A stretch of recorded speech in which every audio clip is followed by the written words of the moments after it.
आज का वीडियो बहुत ही इंपॉर्टेंट है क्योंकि इस वीडियो में मैं डिस्कस करने वाली हूँ इग्नू के पासिंग क्राइटेरिया के बारे में।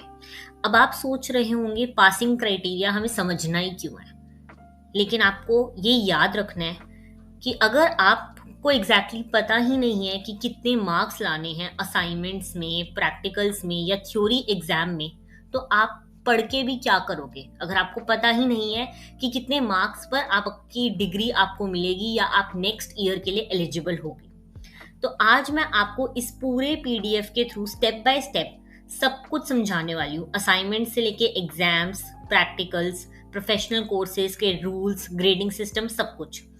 वीडियो के एंड में एक छोटी सी समरी भी मिलेगी जिसका आप स्क्रीनशॉट लेके रख सकते हैं ताकि आपको याद रहे कि आपको कितने मार्क्स स्कोर करने हैं। तो वीडियो को स्किप मत करना और एंड तक जरूर देखना। तो चलिए, सबसे पहले हम बात कर लेते हैं इग्नू के इवैल्यूएशन सिस्टम की, यानी कि इग्नू हमें किस किस बेसिस पे नंबर देते हैं। ठीक है, ये एक मल्टी टीयर सिस्टम है, मतलब हर एंगल से आपको इवैल्यूएट किया जाता है।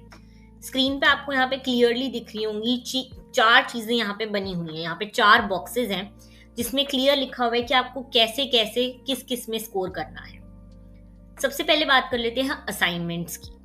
हर कोर्स के लिए ट्यूटर मार्क्ड असाइनमेंट सबमिट करना कंपलसरी है।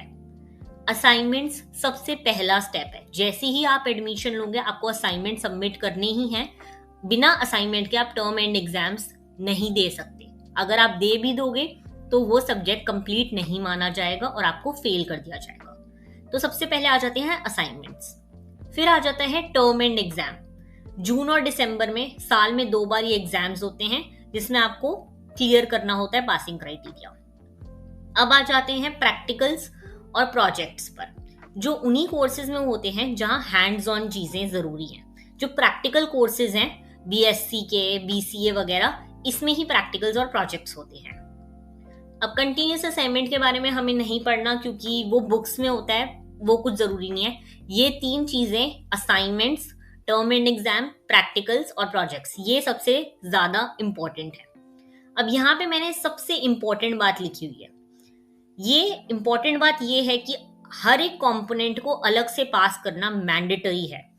यानी कि क्या, आपको असाइनमेंट्स में अलग पास होना है, टर्म एंड एग्जाम में अलग पास होना है और प्रैक्टिकल्स और प्रोजेक्ट्स में अलग पास होना है।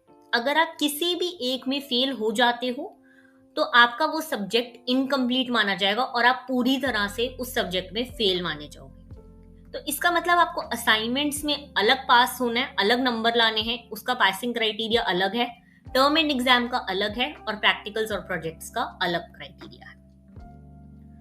अब हम बात कर लेते हैं कुछ जनरल रूल्स के बारे में। ठीक है, ये जनरल रूल्स वो हैं जो आपको करने ही करने हैं। पहली बात, आपको असाइनमेंट्स और टर्म एंड एग्जाम दोनों देना कंपलसरी है। अगर आप असाइनमेंट्स दे रहे हो तो ही आप टर्म एंड एग्जाम दे पाओगे। ठीक है। दूसरी बात, सेपरेट पासिंग रिक्वायर्ड, मतलब कि अगर आप असाइनमेंट में पास हो जाते हो और आप टर्म एंड एग्जाम में फेल हो जाते हो तो आप फेल माने जाओगे। अगर आप असाइनमेंट में फेल हो जाते हो लेकिन टर्म एंड एग्जाम में पास हो जाते हो तो भी आप फेल माने जाओगे। आपको असाइनमेंट और टर्म एंड एग्जाम दोनों में पास होना है, तभी आप पास माने जाओगे। इसमें अलग अलग पास होना जरूरी है। कोई भी इग्नू मार्क्स एडजस्ट नहीं करेगा। यानी कि अगर आपके असाइनमेंट में 100 में से 90 आ गए और टर्म एंड एग्जाम में आपके 100 में से 20 आ गए, तो ये नहीं कि वो वहां से 20 मार्क्स उठा के असाइनमेंट्स के टर्म एंड एग्जाम में डाल देंगे। ऐसा नहीं होएगा। ठीक है, आपको असाइनमेंट्स में और टर्म एंड एग्जाम में दोनों में अलग पास होना है। अब कर लेते हैं तीसरी बहुत इंपॉर्टेंट बात, जो कि ये है, अगर आपने असाइनमेंट सबमिट नहीं करे तो आप टर्म एंड एग्जाम में अगर आप बैठते भी हो और एग्जाम देते भी हो तो भी वो आपका सब्जेक्ट फेल ही माना जाएगा, चाहे आप उसमें 100 में से 100 क्यों ना स्कोर कर लो। ठीक है, आपको असाइनमेंट देना सबसे इंपॉर्टेंट है क्योंकि आप असाइनमेंट दोगे, सबमिट करोगे, तभी आप टर्म एंड एग्जाम दे सकते हो। ठीक है। अब ये एडिशनल कंपोनेंट्स जहां में भी प्रैक्टिकल प्रोजेक्ट्स इन्वॉल्व हैं उसमें भी आपको अलग से पास होना जरूरी है, वरना आप पूरे सब्जेक्ट में फेल ही माने जाओगे। ठीक है। अब सोच के देखिए कितनी बार स्टूडेंट्स एग्जाम क्लियर कर लेते हैं, बहुत अच्छे नंबर ले आते हैं, लेकिन असाइनमेंट सबमिट ही नहीं करा होता तो इसलिए उनका रिजल्ट रुक जाता है और आप नेक्स्ट ईयर में नहीं जा पाते। आपको फिर से वो वाले सब्जेक्ट का असाइनमेंट्स देना पड़ेगा और टर्म एंड एग्जाम दोनों देना पड़ेगा। ठीक है, अब हम सबसे पहले बात कर लेते हैं बैचलर्स डिग्री प्रोग्राम्स की। जैसा कि आपको पता है इग्नू में बहुत सारे कोर्सेज हैं, बैचलर्स हैं, मास्टर्स हैं, सर्टिफिकेट प्रोग्राम्स है, डिप्लोमा है। मैं सबके बारे में बात करूंगी, पर सबसे पहले हम बात कर रहे हैं बैचलर्स डिग्री के प्रोग्राम की। ठीक है, इसमें सारे वो प्रोग्राम आ जाएंगे जैसे कि BA, BCom, BSc, BSW, BLIS, ये सब इसमें इंक्लूडेड है।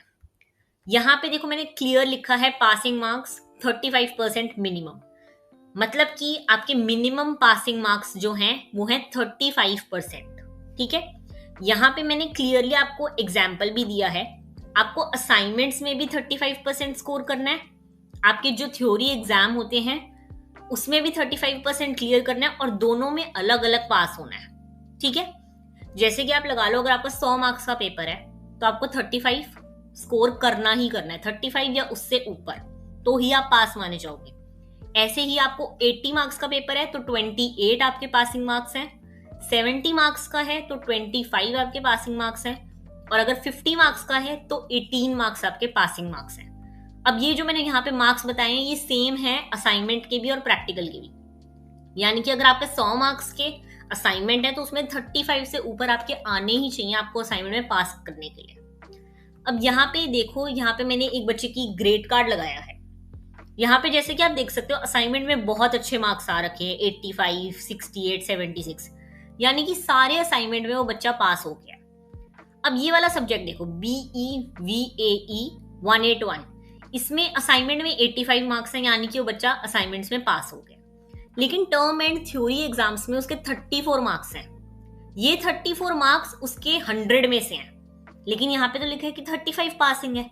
इसका मतलब वो बच्चा टर्म एंड एग्जाम में फेल हो गया, तो अब वो असाइनमेंट में पास भी हो गया तो उसका कोई फायदा नहीं है, क्योंकि उसको अगली बार फिर से एग्जाम देना पड़ेगा और फिर से असाइनमेंट सबमिट करना पड़ेगा। ठीक है, अब अगर आप बैचलर्स के कोई भी प्रोग्राम इग्नू से कर रहे हैं तो प्लीज इस स्लाइड का स्क्रीनशॉट लेके रख लो, ताकि आगे जब भी रेफर करना हो, जब आप एग्जाम्स के लिए पढ़ रहे हो तो आप देख सको कि आपको कितने मार्क्स स्कोर करने हैं। ठीक है, ये बात याद रखना कि आपको असाइनमेंट में अलग पास होना है और टर्म एंड में अलग, और ये मार्क्स सबके सेम है। ठीक है, 100 मार्क्स आपको, अगर 100 मार्क्स का असाइनमेंट है तो 35 स्कोर करना ही करना है। अगर टर्म एंड एग्जाम आपका 100 मार्क्स का है तो 35 तो स्कोर करना ही करना है। ठीक है, अब हम बात कर लेते हैं मास्टर्स डिग्री के प्रोग्राम्स की। ठीक है, मास्टर्स लेवल पे इग्नू थोड़ा सा डिफिकल्ट हो जाता है क्योंकि ये एडवांस लेवल है। यहाँ पे पासिंग मिनिमम मार्क्स आपके 40% है। इसमें सारे वो कोर्सेज आ जाएंगे जैसे कि MA, MSc, MCom, MSW, MLIS, ये सारे प्रोग्राम्स इसमें आ जाएंगे और इसमें 40% मिनिमम है। अब ये बात समझना, असाइनमेंट में भी 40% चाहिए आपको और थ्योरी एग्जाम में भी 40% चाहिए, और दोनों में अलग अलग पास होना है। ठीक है, अब कैलकुलेशन अगर हम करें, अगर आपका 100 मार्क्स का पेपर था या 100 मार्क्स के असाइनमेंट थे तो आपको 40 मार्क्स तो चाहिए ही चाहिए अगर आपको पास होना है, 40 या 40 से ऊपर। अगर 80 मार्क्स का पेपर था तो आपको 32 मार्क्स चाहिए या उससे ऊपर। अगर 70 मार्क्स का पेपर था तो 28 मार्क्स चाहिए या उससे ऊपर। अगर 50 मार्क्स का था तो आपको 20 मार्क्स चाहिए या उससे ऊपर। अब यहाँ पे मैंने क्लियरली एक ग्रेड कार्ड लगा रखा है जिसमें आप देख सकते हैं कि इस बच्चे ने MHI 104 में 100 में से 57 स्कोर करा है। 100 में से 57, इसका मतलब वो पास हो गया। अब नेक्स्ट सब्जेक्ट है MHI 107, इसमें उसने 100 में से 9 मार्क्स स्कोर करे हैं, यानी कि वो बच्चा फेल हो गया। तो आपको याद रखना है कि इसका स्टैंडर्ड थोड़ा हाई है। यहाँ पे 100 में से आपको 40 मार्क्स चाहिए ही चाहिए अगर आपको पास होना है। ठीक है, अब अगर आप इग्नू से मास्टर्स का कोई भी प्रोग्राम कर रहे हो तो आप इस स्लाइड का स्क्रीनशॉट जरूर ले लेना, ताकि आप जब भी अगले एग्जाम्स की तैयारी करो तो आपके पास एक आइडिया हो कि आपको कितने मार्क्स स्कोर करने हैं। अब हम आ जाते हैं नेक्स्ट पॉइंट पे, जो कि है डिप्लोमा एंड सर्टिफिकेट्स। देखो, डिप्लोमा और सर्टिफिकेट कोर्सेज का क्या सीन है, मोस्टली ये बैचलर्स की तरह ही होते हैं, यानी कि 35% पासिंग मार्क्स। लेकिन अगर कोई स्पेशलाइज्ड डिप्लोमा है तो कभी कभी 40% या 50% भी रिक्वायरमेंट हो जाती है, स्पेशली अगर प्रोजेक्ट वर्क इंक्लूडेड है, कोई भी प्रैक्टिकल फील्ड वर्क और उसमें आपको प्रोजेक्ट सबमिट करना है, फाइल सबमिट करनी है, तो हो सकता है उसमें 50% मार्क्स भी जरूरी हो। तो यहाँ हर कोर्स का अलग अलग क्राइटेरिया है, तो आपको प्रोस्पेक्टस देखना बहुत जरूरी है क्योंकि रूल्स इसमें डिफरेंट हो सकते हैं। तो डिप्लोमा और सर्टिफिकेट के लिए या तो 35% होगा या 40% होगा या 50 होगा, लेकिन मैं आपको बता दूं आपको 50% से ऊपर तो करना ही करना है, ठीक है। लेकिन अगर आपको इसके बारे में और जानना है तो आपको अपने पर्टिकुलर डिप्लोमा या सर्टिफिकेट कोर्स के बारे में प्रोस्पेक्टस में जाके पढ़ना पड़ेगा। अब हम आ जाते हैं नेक्स्ट स्लाइड पे, जो कि है प्रोफेशनल प्रोग्राम्स के बारे में। अब सबसे टफ पार्ट आ जाता है प्रोफेशनल प्रोग्राम्स। इग्नू यहाँ पर काफी स्ट्रिक्ट है क्योंकि ये डायरेक्टली करियर और कॉम्पिटेंसी से रिलेटेड होते हैं। जैसे कि आपको पता है बीएड में एडमिशन लेना भी इग्नू में बहुत डिफिकल्ट है क्योंकि एंट्रेंस एग्जाम होता है। अब इन सब कोर्सेज का देखते हैं क्या सीन है। सबसे पहले देखो बीएड, यहाँ आपको थ्योरी और प्रैक्टिकल दोनों में ही मिनिमम 50% मार्क्स लाने ही होते हैं अगर आपको डिग्री चाहिए, ठीक है। अब नर्सिंग की बात कर ले, कोई भी नर्सिंग प्रोग्राम अगर आप कर रहे हो तो उसमें भी आपको 50% पासिंग मार्क्स जरूरी है। अगर आप कोई भी कंप्यूटर कोर्स कर रहे हो, बीसीए, एमसीए, उसमें भी आपको 50% तो लाने ही है। प्रैक्टिकल्स में भी 50% मिनिमम है। 50% का मतलब है 100 में से 50 नंबर तो चाहिए ही चाहिए, या तो 50 या 50 से ऊपर। अब अगर आप MLIS का कोई भी कर रहे हो तो उसमें भी प्रोजेक्ट या डिसर्टेशन में 50% चाहिए ही चाहिए। तो स्टूडेंट्स, प्रोफेशनल कोर्सेज में इग्नू का क्लियर मैसेज है, आपको बहुत ही पढ़ना पड़ेगा और आपको दिखाना पड़ेगा कि आप वर्थ इट हो, तो ही आपको डिग्री मिलेगी, वरना नहीं मिलेगी। क्योंकि यहाँ पे आपको 50% स्कोर करना है। 100 में से 50 नंबर बहुत ज्यादा होते हैं इग्नू के हिसाब से, तो आपको 50% तो लाना ही पड़ेगा अगर आपको कोई भी प्रोफेशनल प्रोग्राम की डिग्री चाहिए।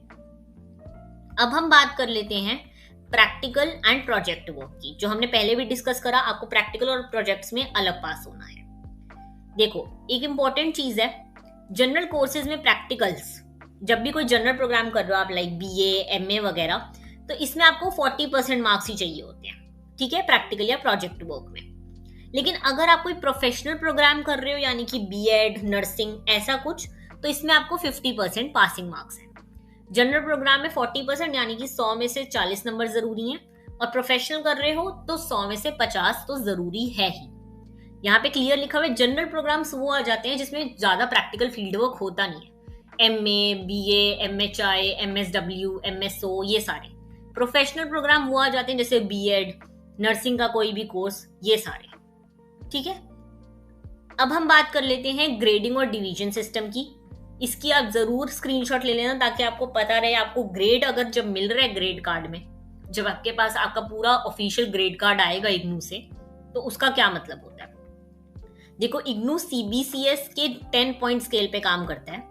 अगर आपका O ग्रेड है तो आपका मार्क्स आए होते हैं 85 या 100 के बीच में, और आपको 10 पॉइंट्स मिलते हैं। A+ ग्रेड 75 से 84, ऐसे ही A 65 से 74। यहाँ पे क्लियरली लिखा हुआ है, ये परसेंटेज पे भी वर्क कर रहा है। देख लो, अगर आपका बिलो 35 या 35 से नीचे 35% से नीचे परसेंटेज आ रहा है तो आप फेल माने जाओगे, ठीक है। अब डिस्टिंक्शन की बात करें, अगर आपको डिस्टिंक्शन मिलेगा तो आपकी टोटल परसेंटेज 75% या उससे ऊपर होगी। ऐसे ही फर्स्ट डिवीजन जो है 60 से 75% तक है, सेकंड डिवीजन 50 से 60%। यहाँ पे क्लियरली मैंने सब कुछ लिखा हुआ है। अब पासिंग के लिए आपको बैचलर्स में 35% से ऊपर चाहिए ही चाहिए, और मास्टर्स अगर आप कर रहे हो तो आपको 40% से ऊपर तो चाहिए ही। आपका जो टोटल परसेंटेज है वो 35% से ऊपर होगा तो आप बैचलर्स में आपको वो डिग्री मिल जाएगी। अगर आपका मास्टर्स में 40% से ऊपर है टोटल स्कोर तो आपको वो डिग्री मिल जाएगी। इसका जरूर स्क्रीनशॉट ले लेना, ये बहुत इंपॉर्टेंट है, ताकि जब आपके पास आपका ग्रेड कार्ड आए तो आपको समझ आए कि उसमें हो क्या रहा है, ठीक है। अब मैं बात करूंगी एक छोटी सी समरी के बारे में, ठीक है, ताकि जो भी इस वीडियो में बात हुई आपको समझ आ जाए। देखो, एक यहाँ पे मैं क्विक रिकैप दे रही हूँ पूरे वीडियो का। पहली बात, बैचलर्स का कोई भी प्रोग्राम कर रहे हो, BA से रिलेटेड कोई भी प्रोग्राम है, तो 35% मार्क्स तो जरूरी है ही। 100 में से 35 से ऊपर, 35 नंबर से ऊपर तो लाने ही पड़ेंगे। कोई भी मास्टर्स का प्रोग्राम कर रहे हो तो 40% से ऊपर नंबर चाहिए ही चाहिए, यानी कि 100 में से 40 से ऊपर मार्क्स तो लाने ही पड़ेंगे।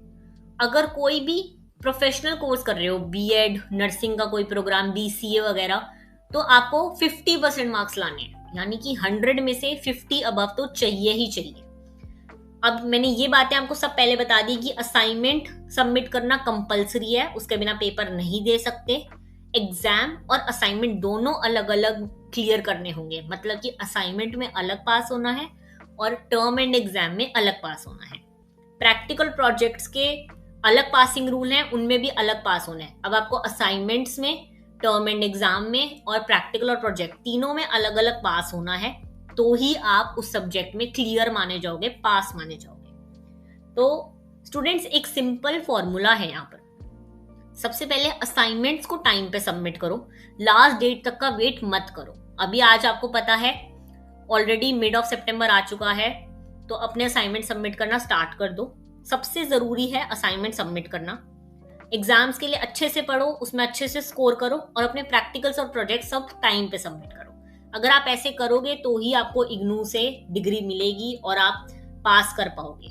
जैसे कि आपको पता ही है, इग्नू एक इंडिपेंडेंट, एक ओपन यूनिवर्सिटी है, यहाँ पे आपको सब कुछ खुद करना पड़ता है। तो ये वीडियो अगर आपके लिए हेल्पफुल लगी हो तो प्लीज वीडियो को लाइक जरूर करना और अपने दोस्तों के साथ भी शेयर करना जो आपसे पूछ रहे हो कि भाई मैं पास हो गया या नहीं, है ना, ताकि उनको पता लगे कि वो पास हैं कि नहीं।